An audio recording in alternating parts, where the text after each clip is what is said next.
Hello students, आज की class में आप सभी का स्वागत है। आज की क्लास में हम क्लास 10th के साइंस के कुछ इम्पोर्टेंट एमसीक्यू क्वेश्चंस को सॉल्व करेंगे जो कि पीवाईक्यू क्वेश्चंस हैं और आपकी एग्जाम की तैयारी के लिए बहुत ही इम्पोर्टेंट है, इसलिए आप इन सभी क्वेश्चंस को ध्यान से जरूर देखें। तो आइए स्टार्ट करते हैं क्वेश्चन नंबर 1 से। पहला प्रश्न है, उत्तल दर्पण से प्रतिबिंब सदैव किस प्रकार का बनता है? उत्तल दर्पण से बनने वाले प्रतिबिंब की प्रकृति कैसी होती है? वक्रता केंद्र और फोकस के बीच, वक्रता केंद्र और अनंत के बीच, ध्रुव तथा फोकस के बीच, कहीं भी बन सकता है, यह वस्तु की स्थिति पर निर्भर करती है। तो उत्तल दर्पण से जो प्रतिबिंब बनता है वो सदैव ध्रुव और फोकस के बीच में बनता है। वस्तु की प्रत्येक स्थिति के लिए प्रतिबिंब ध्रुव और फोकस के बीच में ही बनेगा और प्रतिबिंब सीधा होता है, छोटा होता है और साथ ही साथ आभासी होता है। तो ये प्रकृति भी आप ध्यान में रखेंगे। उत्तल दर्पण से बना प्रतिबिंब ध्रुव और फोकस के बीच होता है, सीधा, छोटा और आभासी बनता है। नेक्स्ट क्वेश्चन की ओर बढ़ते हैं। क्वेश्चन नंबर 2 है, जब प्रकाश की किरण एक माध्यम से दूसरे माध्यम में जाती हैं और अभिलंब से दूर हट जाती हैं तो वह किस माध्यम में जाती हैं? सघन से विरल, विरल से सघन, कम अपवर्तनांक से अधिक अपवर्तनांक या फिर पारदर्शी से अपारदर्शी। तो मान लेते हैं ये एक प्रकाश की किरण है, ये है प्रकाश की किरण, इसका मार्ग ये है, लेकिन ये इधर ना जाके अभिलंब से दूर हट जा रही है, तो ये चली गई इधर, इधर से आई, अपना मार्ग बदलते हुए अभिलंब से दूर हो गई। तो ऐसी स्थिति में जब प्रकाश किरण अभिलंब से दूर हो जाती हैं तो प्रकाश किरण जाती हैं सघन माध्यम से विरल माध्यम में। इसका मतलब है पहला माध्यम सरल सघन है और दूसरा माध्यम विरल है। तो यहाँ पर प्रकाश की किरण सघन माध्यम से विरल माध्यम में जा रही है, और यदि इसका उल्टा हो जाए, प्रकाश किरण विरल माध्यम से सघन माध्यम में जाए तो वो अभिलंब की ओर झुक जाती है। नेक्स्ट क्वेश्चन नंबर 3 है, एक उत्तल लेंस की फोकस दूरी 15 सेंटीमीटर है। 30 सेंटीमीटर की दूरी पर यदि वस्तु रखी है तो उसका प्रतिबिंब कैसा होगा? फोकस दूरी है 15 सेंटीमीटर, वस्तु की दूरी है 30 सेंटीमीटर। इसका मतलब है कि जो वस्तु है वो फोकस दूरी की दोगुनी दूरी पर रखी है और दोगुनी दूरी को हम लोग कहते हैं वक्रता केंद्र। यहाँ पर वस्तु लेंस के वक्रता केंद्र पर अर्थात फोकस दूरी की दोगुनी दूरी पर रखी है, और हम लोग जानते हैं कि जब वस्तु फोकस दूरी की दोगुनी दूरी पर स्थित होती है तो उसका प्रतिबिंब उतनी ही दूरी पर लेंस के दूसरी ओर उतना ही बड़ा प्राप्त होता है। तो उसका जो प्रतिबिंब है वो 30 सेंटीमीटर की दूरी पर वास्तविक उल्टा और वस्तु के आकार का प्राप्त होगा। तो ये काफी इंपॉर्टेंट है। और तीसरी स्थिति है, जब हम वस्तु को 2f1 दूरी पर रखते हैं तो उसका प्रतिबिंब 2f2 दूरी पर वास्तविक उल्टा और वस्तु के बराबर प्राप्त होता है। नेक्स्ट क्वेश्चन नंबर 4 है, जब श्वेत प्रकाश किरण प्रिज्म से गुजरता है तो निर्गत प्रकाश में प्रिज्म के आधार से दूरस्थ रंग कौन सा है? तो मान लेते हैं कि ये है प्रिज्म और एक प्रकाश की किरण इससे गुजर रही है। तो जब ये प्रकाश की किरण निर्गत होगी तो हमें 7 रंग प्राप्त होंगे।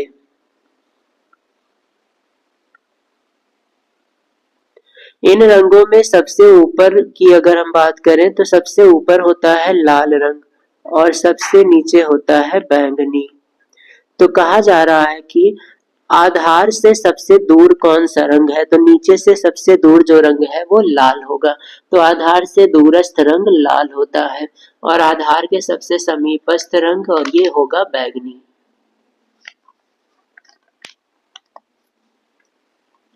नेक्स्ट क्वेश्चन नंबर 5 है,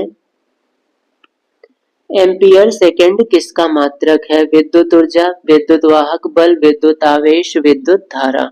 तो यहाँ पर हम लोग एक फॉर्मूला पढ़े हैं, Q बराबर I इंटू टी। I का मात्रक होता है एम्पियर और T का मात्रक होता है सेकेंड। तो इस प्रकार से I का मात्रक हो जाएगा एम्पियर और T का मात्रक सेकेंड। एम्पियर सेकेंड आवेश का मात्रक है जिसे हम लोग कूलाम भी कहते हैं। तो एम्पियर सेकंड का ही दूसरा नाम कूलाम है। तो इस प्रकार से ये विद्युत आवेश का मात्रक है। नेक्स्ट क्वेश्चन नंबर 6 है, R1 और R2 दो प्रतिरोधों के दो तार समांतर क्रम में जोड़े जाते हैं।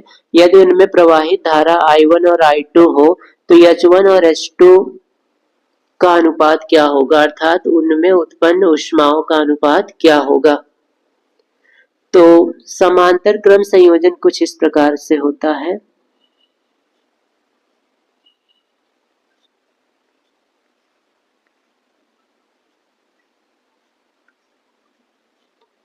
ये है समांतर क्रम संयोजन। मान लेते हैं कि इसमें धारा जा रही है I1 और इसमें धारा जा रही है I2 और पहला प्रतिरोध है R1, दूसरा प्रतिरोध है R2। दोनों का विभव यहाँ पर समान है। हम लोग एक फॉर्मूला पढ़े हैं, H बराबर V square T upon R। तो यहाँ हम देख रहे हैं कि जो H है ये R से उल्टा रिलेशन है इसका। H इनवर्सली प्रोपोर्शनल है R के, मतलब H1 प्रोपोर्शनल होगा R1 के। तो इस प्रकार से H1 प्रोपोर्शनल है R1 के, तो यहाँ से हम लिखेंगे H2 प्रोपोर्शनल होगा 1/R2 के। अब यहाँ से H1/H2 अगर हम निकालेंगे तो आएगा R2/R1। इन दोनों का भाग कर देंगे तो ये R2 चला जाएगा ऊपर और नीचे R1। तो H1/R2 बराबर मिले H1/H2 बराबर मिलेगा R2/R1। तो यहाँ पर सही जवाब है ऑप्शन का। नेक्स्ट क्वेश्चन नंबर 7 है, चुंबकीय क्षेत्र की तीव्रता का मात्रक क्या होता है। यहाँ पर फॉर्मूला हम यूज करेंगे F बराबर IBL। अब यहाँ से अगर B बराबर हम निकाले तो हो जाएगा F/I और L। यहाँ B है चुंबकीय क्षेत्र की तीव्रता, F है बल, I है धारा, L है लंबाई। तो यहाँ से मात्रक आएगा F का मात्रक न्यूटन, I का मात्रक एम्पियर, L का मात्रक मीटर। न्यूटन/एम्पियर मीटर, ये होगा B का मात्रक। क्वेश्चन नंबर 8 है, मेथेन का सूत्र क्या होगा। C2H6 CH4 C2H2 C2H4। Methane में एक कार्बन होता है इसलिए सूत्र होगा CH4। C2H6 दो कार्बन है इसलिए ये एथेन का सूत्र है। C2H4 ये जो है एथेन का सूत्र है। C2H2 ये एथाइन है, जिसे हम लोग एसिटिलीन भी कहते हैं। तो ये एथाइन का सूत्र है। सूत्र आपके लिए बहुत इंपॉर्टेंट है, सभी सूत्रों को ध्यान से याद करें। नेक्स्ट क्वेश्चन नंबर 9 है, निम्न में से सजातीय श्रेणी हमें सेलेक्ट करनी है। सजातीय श्रेणी का मतलब होता है जिनमें क्रियात्मक समूह समान हो, या फिर ऐसी श्रेणी जिसके दो क्रमागत सदस्यों में CH2 का अंतर, एक कार्बन दो हाइड्रोजन का अंतर होता है, उसे हम CH2 कहते हैं। तो अगर पहले ऑप्शन में देखें तो इसमें एक कार्बन का अंतर है लेकिन हाइड्रोजन का अंतर नहीं है। दोनों में 4-4 हाइड्रोजन है इसलिए ये सजातीय नहीं है। दूसरे ऑप्शन में एक कार्बन और दो हाइड्रोजन का अंतर है इसलिए ये सजातीय श्रेणी है। तीसरे में कार्बन में अंतर नहीं है इसलिए ये सजातीय श्रेणी नहीं है। और यहाँ पर C2H6 CH3OH, इसमें OH समूह है और इसमें OH समूह नहीं है, तो ये भी सजातीय श्रेणी नहीं है। तो यहाँ पर सिर्फ एक सजातीय श्रेणी है जो कि एल्केन श्रेणी है। क्वेश्चन नंबर 10 है, लेड नाइट्रेट का सूत्र क्या होगा। लेड को हम लोग लिखते हैं Pb2+, नाइट्रेट को लिखा जाता है NO3-। अब ये दो हम इधर लगा देंगे तो ये बन जाएगा PbNO3 तो यहाँ पर सही है ऑप्शन ख। नेक्स्ट क्वेश्चन नंबर 11 है, शुद्ध जल का पीएच मान कितना होता है, 0, 1, 7 या फिर 14। तो शुद्ध जल का पीएच मान 7 होता है और ये उदासीन होता है, शुद्ध जल उदासीन होता है। और अगर पीएच मान 7 से कम है, 7 से कम, तो ऐसे केस में विलयन अम्लीय होगा। और अगर पीएच मान 7 से ज्यादा है तो ऐसे केस में विलयन क्षारीय होगा। क्वेश्चन नंबर 12 है एंटीमनी क्या है? धातु, अधातु, उपधातु या मिश्र धातु? एंटीमनी एक प्रकार का उपधातु है।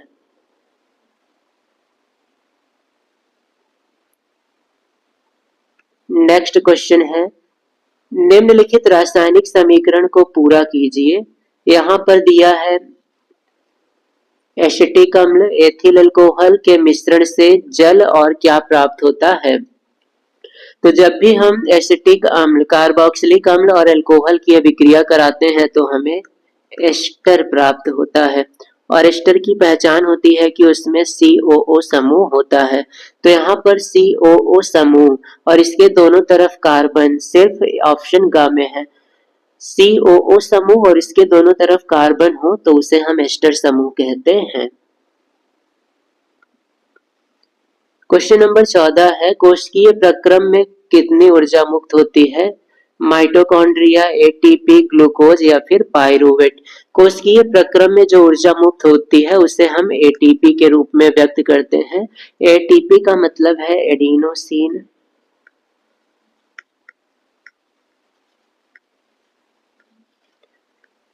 Try phosphate, adenosine try phosphate, ये एटीपी का फुल फॉर्म है।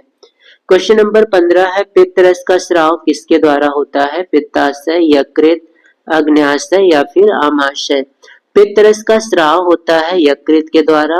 पित्त रस एक क्षारीय द्रव है और साथ ही साथ ये संचयन इसका पित्ताशय में होता है, ये इकट्ठा पित्ताशय में होता है और बनता है यकृत में। तो निर्माण इसका यकृत में होता है और ये इकट्ठा होता है पित्ताशय में। नेक्स्ट क्वेश्चन नंबर 16 है पराग कोश में क्या होता है? बाह्य दल, अंडाशय, बीजांड या फिर पराग कण? बाह्य पराग कोश में पराग कण पाए जाते हैं। क्वेश्चन नंबर 17 है पत्तियों पर कलियां विकसित होती हैं? पुदीना में, आलू में, ब्रायोफिलम में या फिर इनमें से सभी में? तो इनमें से ब्रायोफिलम में पत्तियों में कली विकसित होती है, अर्थात पत्ती से नए पौधे की उत्पत्ति हो सकती है।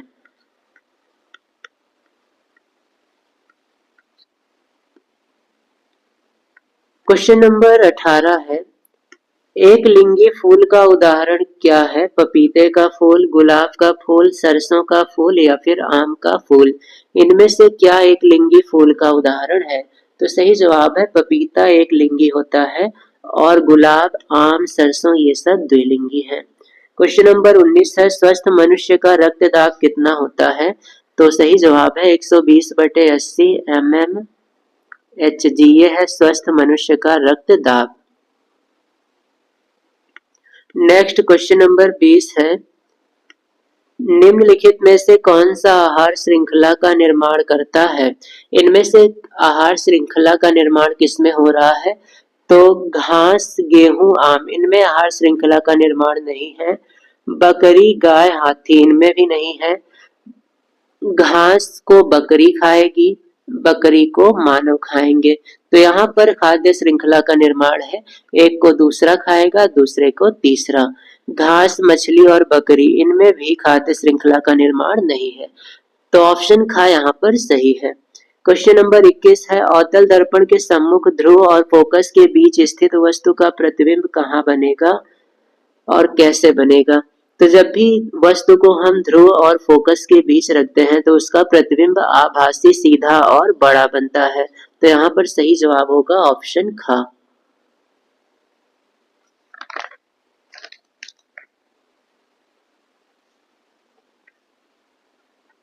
क्वेश्चन नंबर 22 है दूरदृष्टि दोष के निवारण में कौन सा लेंस प्रयुक्त होता है? अवतल, उत्तल, द्विफोकसी या फिर इनमें से कोई नहीं? दूरदृष्टि दोष के निवारण के लिए हम लोग उत्तल लेंस का प्रयोग करते हैं और निकट दृष्टि दोष के लिए अवतल लेंस का। तो अवतल लेंस का प्रयोग होगा निकट दृष्टि दोष में और उत्तल लेंस का प्रयोग होगा दूर दृष्टि दोष में।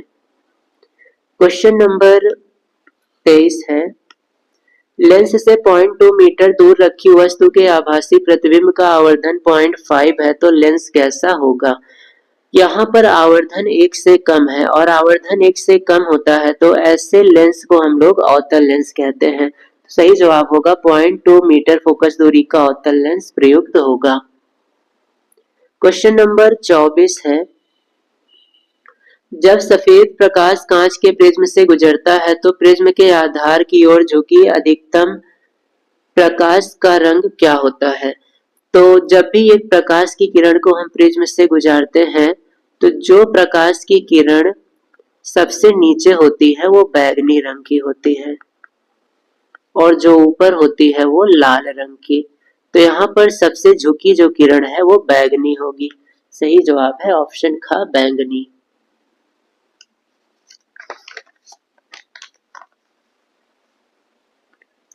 क्वेश्चन नंबर 25 है, R1 तथा R2 प्रतिरोध के दो तार समांतर क्रम में जोड़े जाते हैं तो इनका तुल्य प्रतिरोध कितना होगा? समांतर क्रम के लिए हम लोग फॉर्मूला पढ़े हैं, 1/R बराबर 1/R1 प्लस 1/R2। अब यहाँ पर हम तिर्यक गुणा कर लेते हैं तो ये हो जाएगा 1/R बराबर R2 plus R1 into R2। 1/R का मान इतना है तो यहाँ से हम R का मान निकाल लेंगे। R बराबर हो जाएगा R1 इंटू R2 बटे में R1 प्लस R2। तो इसमें ध्यान देंगे ऊपर गुणा रहता है और नीचे जोड़। तो सही जवाब है ऑप्शन ग। क्वेश्चन नंबर 26 है, बिजली के बल्ब का फिलामेंट किसका बना होता है? नाइक्रोम, लोहा, टंगस्टन या फिर कॉन्स्टेंटन। बिजली का बल्ब का फिलामेंट टंगस्टन का बना होता है क्योंकि इसका गलनांक उच्च होता है। क्वेश्चन नंबर 27 है, वैद्युत सेल में रूपांतरण किस में होता है? वैद्युत सेल में जो रूपांतरण होता है वो वैद्युत सेल रासायनिक ऊर्जा को विद्युत ऊर्जा में परिवर्तित करता है। तो सही जवाब है ऑप्शन का। वैद्युत ऊर्जा को यांत्रिक ऊर्जा में बदलता है विद्युत मोटर और यांत्रिक ऊर्जा को विद्युत ऊर्जा में बदलता है जनरेटर।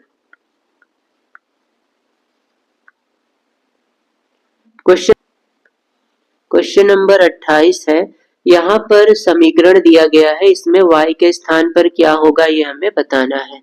तो इस अभिक्रिया में y के स्थान पर होता है H2S। तो सही जवाब है हाइड्रोजन सल्फाइड। क्वेश्चन नंबर 29 है, निम्न में से कौन अम्लीय है? अम्लीय वह होता है जिसमें विस्थापनीय हाइड्रोजन आयन उपस्थित हो। तो यहाँ पर ऑप्शन ख में विस्थापनीय हाइड्रोजन है इसलिए ये अम्लीय होगा।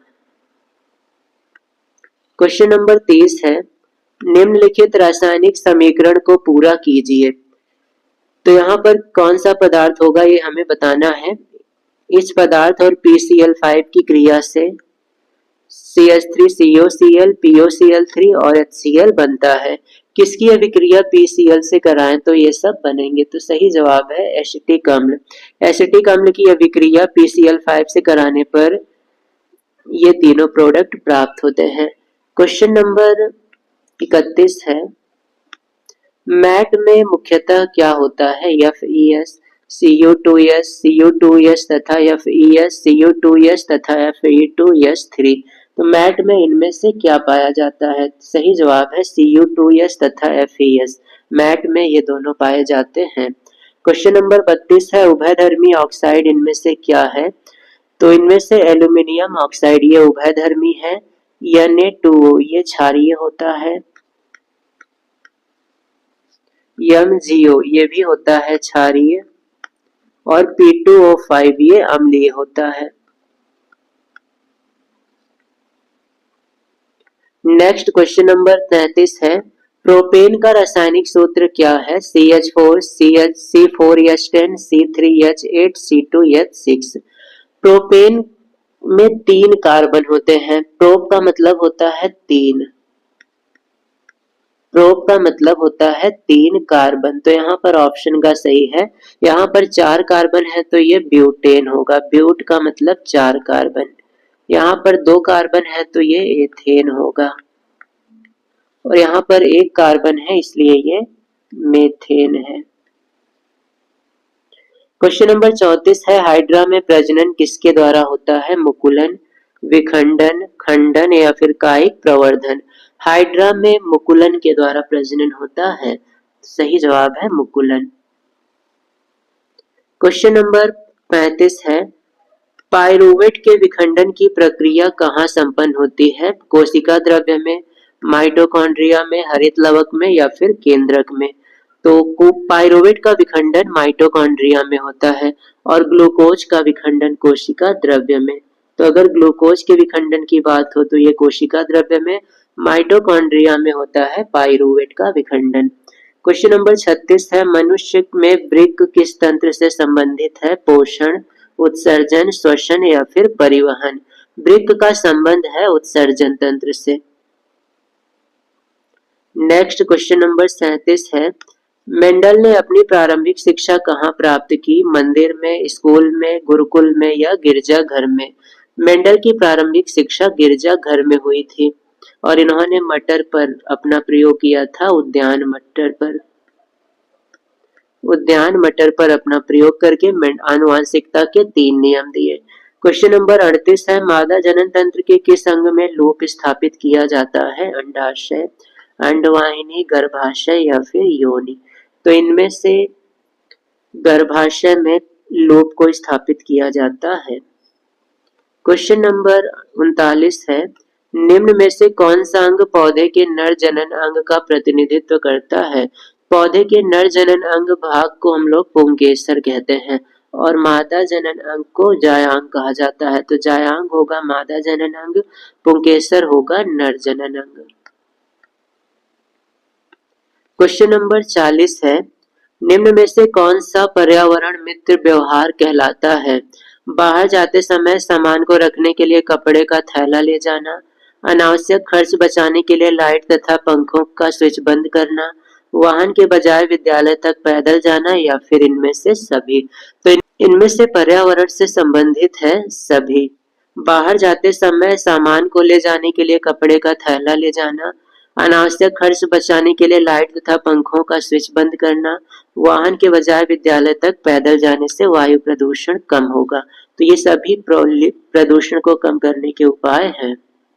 तो इस प्रकार से आज की क्लास को हम यहीं पर विराम करते हैं। नेक्स्ट क्लास में एक नए टॉपिक के साथ फिर से मिलेंगे। तब तक अपनी तैयारी करते रहें और साथ ही साथ अगर चैनल पर नए हैं तो चैनल को सब्सक्राइब और वीडियो को एक लाइक जरूर करें।